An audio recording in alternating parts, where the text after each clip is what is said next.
Welcome to Bridges of Love. In today's episode, we are going to be talking, if the fate of a person is known whether he or she is heavenly or hellish, why is there a need for devotion? Destiny means the will of God on his people and the determination of this with the will of man.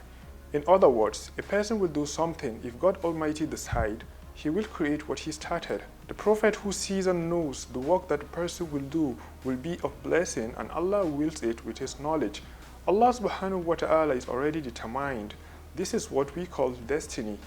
There is no thought of fate without mentioning the human cut in fate, so that we need algebra. And let's say that a person does not work. The issues have been presented on various occasions. This is the only thing to be kept in mind. In a single word like fate, mezâlik-i, akdâm, is a field where people slip and fall. And Hadrat Imam prohibited his students from talking about fate. They would say, "Ya Imam, you are talking to." They would say, "I speak like a bird on my head. I'm worried that I will miss it." Consequently, at this point, I present an issue that is just like the life of the issue. This is no imagination of fate without the subject of a human cut.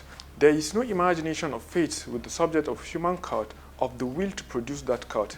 Taking the will of man into account, the divine knowledge makes the determination by taking into account the people of God Almighty himself. We call this determination destiny. In other words, we call the title of science as fate. We call it destiny for God to know what will happen, but this is what will happen. This is a human cut, God's creation. One has to touch the bottom, God has to turn the light, the human has to murmur, the disease has passed. This is a person's allowance for treatment. There is an illness. There is a state like this, depending on the cut. Creation always belongs to God.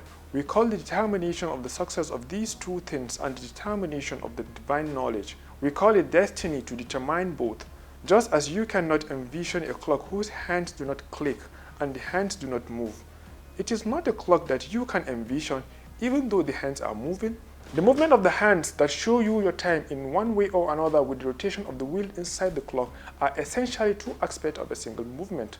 I don't know what more could I explain. Thank you for watching today's episode on Bridges of Love. Please do subscribe to our YouTube channel.